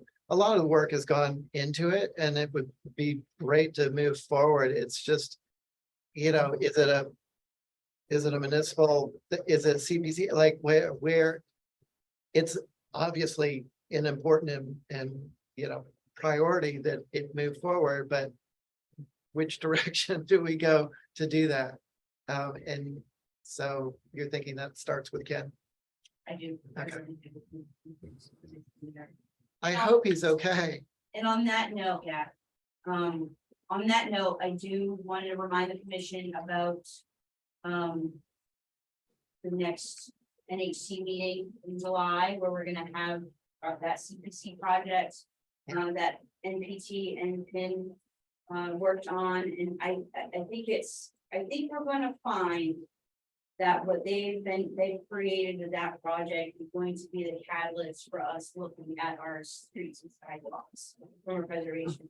I can't wait to see it. Yes, from what I've seen so far, I do think that's gonna be something that's gonna be very beneficial for this town. They don't wanna see it sit on a shelf and actually come up with other. Springboard. Yeah, exactly, springboard, because they put a lot of time and effort into it, and I can't think NPT and PIN enough. PIN, it's okay, segue into that, PIN is here on Nantucket. And yesterday I had the opportunity of my fifth consecutive PIN introduction to Nantucket HDC and Historic District and history. And this year they have six students, yes, 6 students. Only one preservation student, however, all the other ones are either planners, are going for planning, architects, environmental science, archival science. And what I thought was really cool about that group is all of that is interdisciplinary together with preservation. So I think it's a fantastic group of students. They're engaged. And they're actually, the projects that they're gonna be working on this year is gonna be very beneficial for our local national district. I don't want to get too far off our agenda, but I'm curious, what is their project this year? So they are looking at Nantucket housing, which is something that, their presentation is gonna be on, but they're looking at it at a different level, and then each student has their own interdisciplinary kind of project off of that. Cool. So yeah, it's gonna be really neat and I, again, like I said, I was very, very happy to see that. And then I wanted to also bring that up with our discussion about grants, because again, here's an example of utilizing PIN as an asset for grants. So, and I will be having more conversations with Larry Larkin, who is their director, or the official director for PIN and the preservation program at UF. And maybe there's something that we can work on for the CPC grants and other grants possibly. Holly, is there a time for that? It's, Their presentation, isn't Yeah. it our meeting? Well, I've just got July 21st. Oh, no, I don't know. no, so the CPC project that I was mentioning about streetscape they worked on, Yeah. that presentation is gonna be during our meeting in July. Oh, okay. Oh, great. But in June, the PIN Housing Symposium is gonna be done, and that's on June 27th. From And that's, 9 to 12:30. That's that flyer that I forwarded from PIN the other day. I will, like I said, about the other, the lecture with NPCs for the deconstruction. I will be posting a meeting notice for both commissions, so in case. Okay. Want to attend, which I would highly encourage both of those events if you can, because I think they're very beneficial for all the conversations that we've been having, so. As we get closer, Holly, can you yes. send out a little Yes. ping, remind us? Yeah, that's our normal meeting. Yes, the streetscape plan is definitely going to be during our meeting, and that is, you'll find a requirement of the CPC funding mechanism that they have to have a public, and they had one, not too, I don't know when it was, I think 20, maybe it was last year or the year before, the end of the year, previous year, but it was at the Athenaeum, but on Zoom. It was more of the introduction to what the project was. They're required to have a public presentation, and so this commission has graciously said that this would be a great thing for our meeting. So, I don't know. Excellent. What do you think? What do you think the presentation will be? Do you think it'll be all of our time, an hour or hour and a half? You know, I don't know, but I can definitely find out. Okay, just as far as planning Yep. the rest of our Yep. our time. I'm in my head, I'm like devoting it to that, but Yes. if Yeah, like maybe there it's any an other- hour and then we have an hour or something.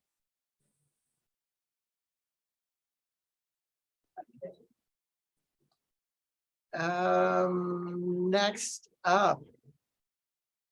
Historic determinations and preferably preserved buildings. Is that? Holly, I feel like the thought bubble's gone up in APC. Is that something that we'll all learn something from the review, or is there any sort of education or, some sort of to find out who does that, and can we support whoever's doing that?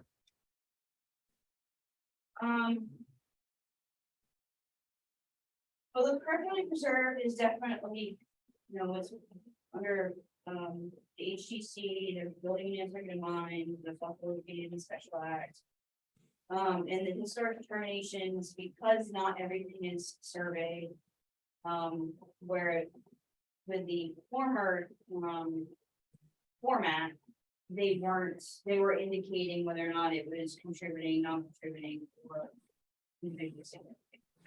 That's out the window. Right, And I know some of the commissioners, the HDC are concerned with the new format of our Form Bs not indicating anything. But that is something that we brought up way in the beginning with MHC, when we got the first grant. Saying, well, is this something that we can do? No. I think there is going to have to be a level of Because I may have taken this for granted, but I sort of look at these surveys as a two-for. One, they're being done for the national.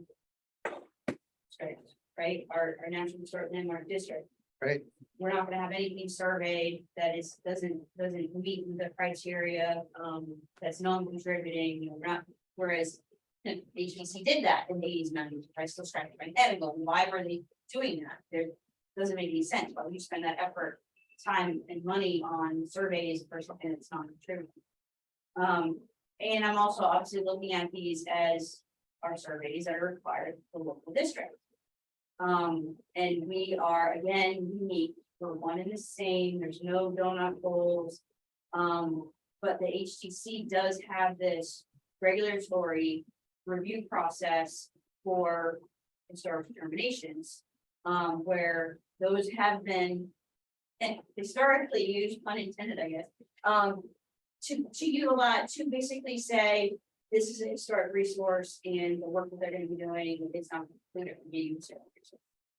Which allows them to be exempt from the substantial compliance section of the building code, for whether it's elevated structures or even meeting energy compliance. It is, yep. So, there is a level that I think the NAPC would be beneficial on getting us. I think also kind of ties in with the demolitions as well. We don't obviously want to have contributing structures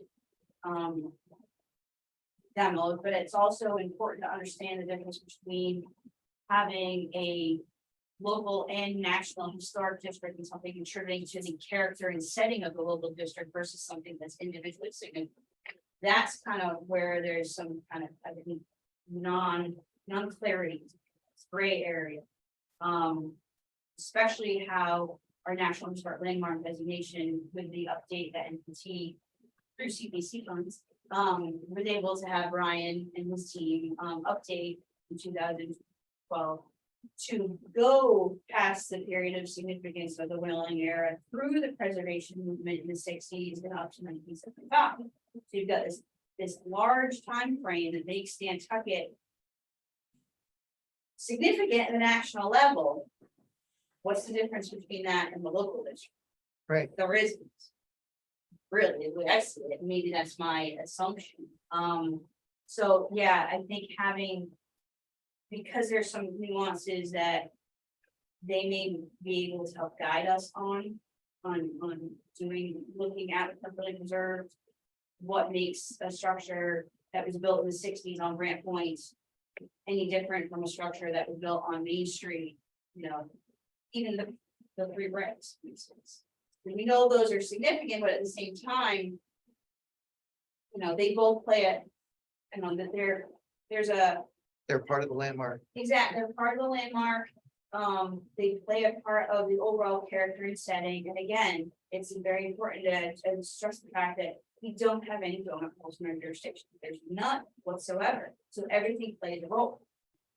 That's why we're allowed to move structures all the time, so that plays a role into that. So there's a lot of these questions. There's so many facets to it, and the historic determination, as you've mentioned, has been really a preservation tool. Instead of pulling all the windows out to meet code, where, you know, they're exempt with the historic determination, which, you know, seems like it's only helping.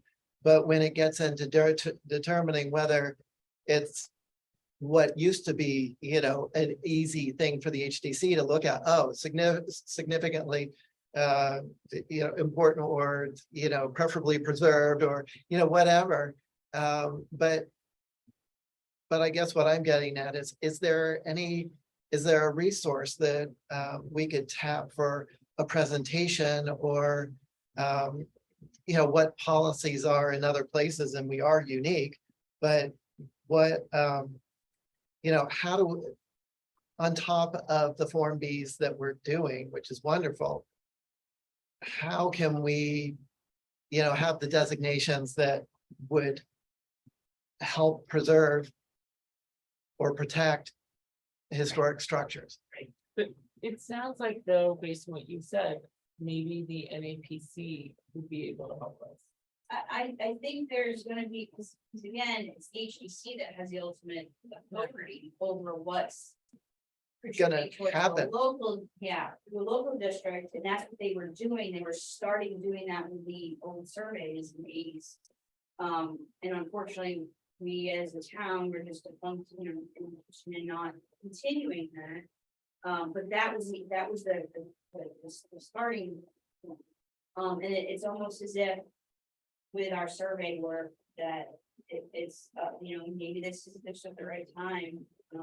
That the HDC can work into looking at these surveys as we are reviewing. And they make like their determination that way. I really didn't, again, this is a question that I do have. For the HDC. Is there something that you can help us assist with this? Because again, we are unique. I hate using it all the time, but it's true. There, I mean, it brought this up at Penn yesterday when we were discussing with the students and the professors, is that Nantucket is the only National Historic Landmark island with and the local district, same, one in the same. So, you know, that one in other places, you would have a kind of like boundary lines and county lines. You would have this hodgepodge of A block jurisdictions. or right? an area, yeah. The fact that we have none, and again, you know, that's something that I think really needs to be looked at. Because at the end of the day, the special act allocates the HDC to be the police body for saying this structure is significant or this structure is not. And you know, obviously, we want them to be engaged with our survey effort, and don't want to have this be done in a negative way. So that is an issue that I think needs to be resolved at some point.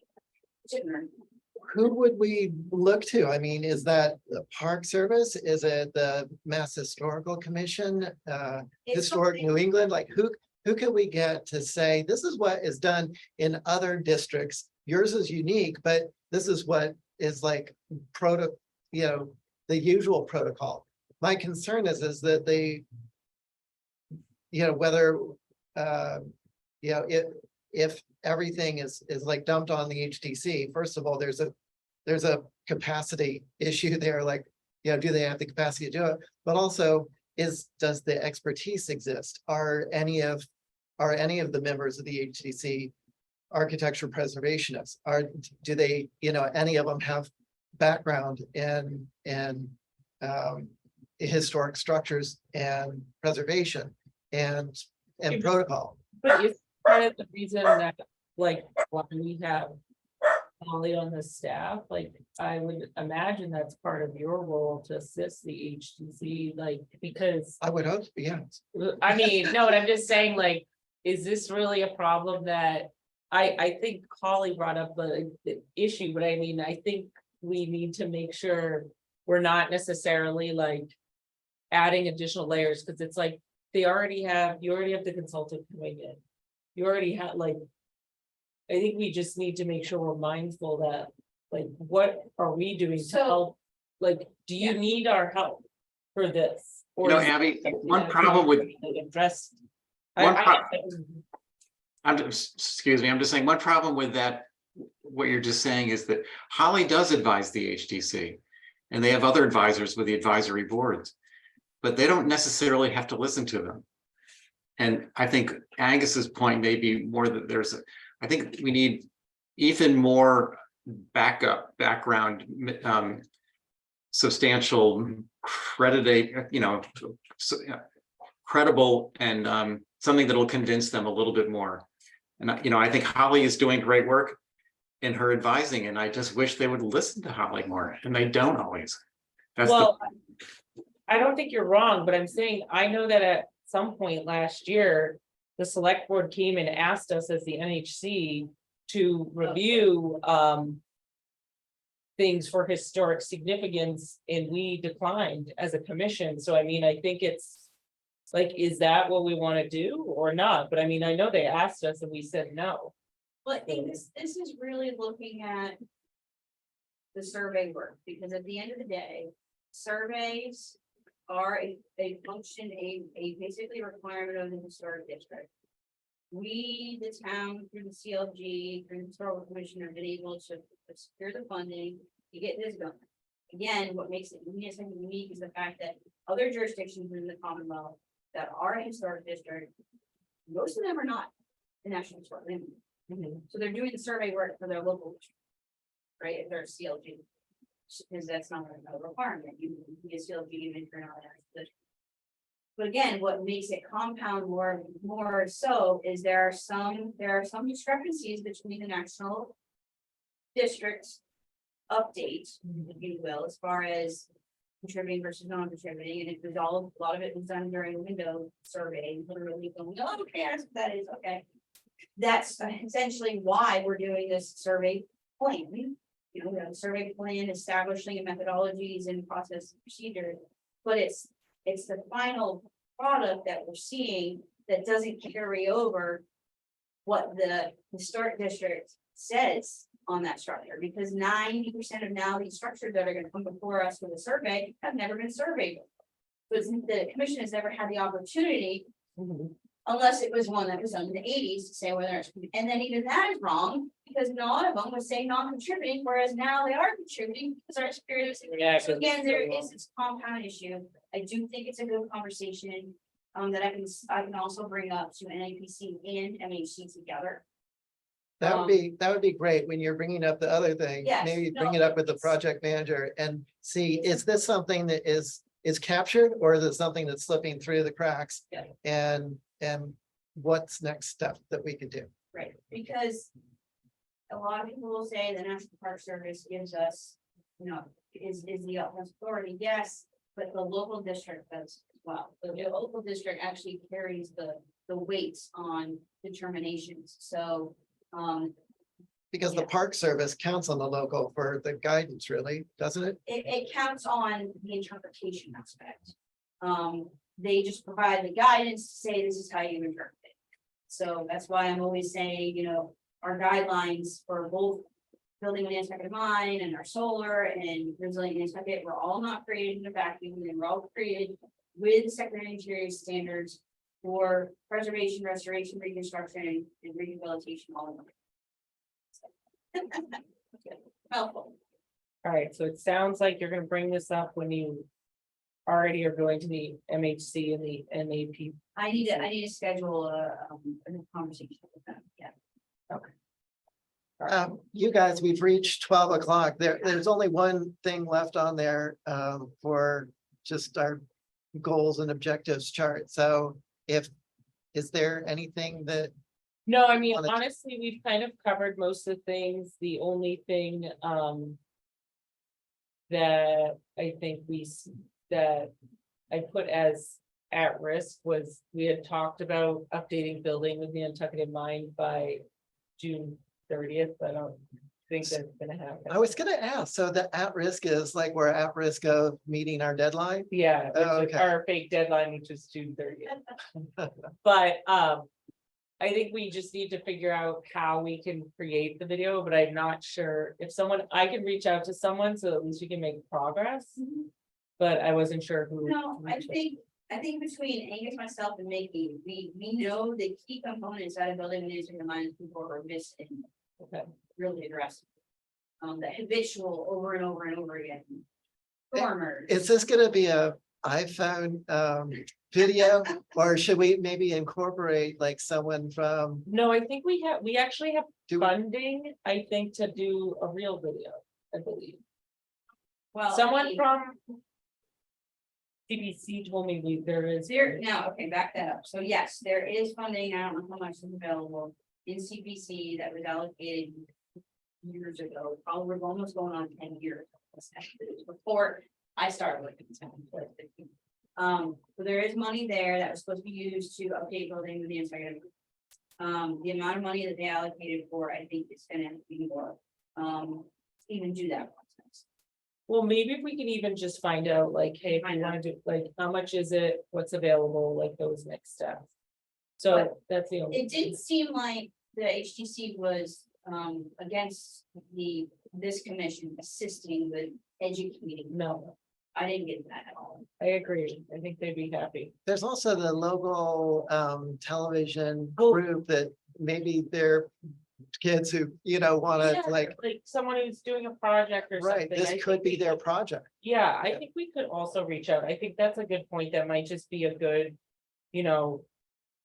way for them to practice or whatever. It's low stakes, but it would be something that they can build on the resume and we get the work for cheaper. Right. I mean, I think it's worth reaching out. I was gonna say I could reach out. I don't know who. to reach out. I got contact. Okay. All right, so then I think that's the only thing, so Polly. Will reach out.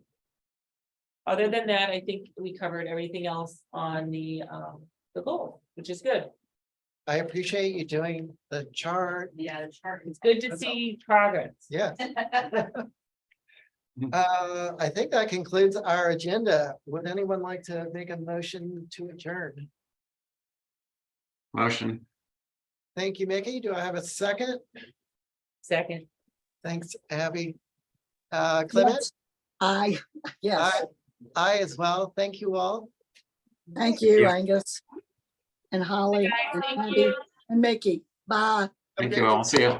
Bye.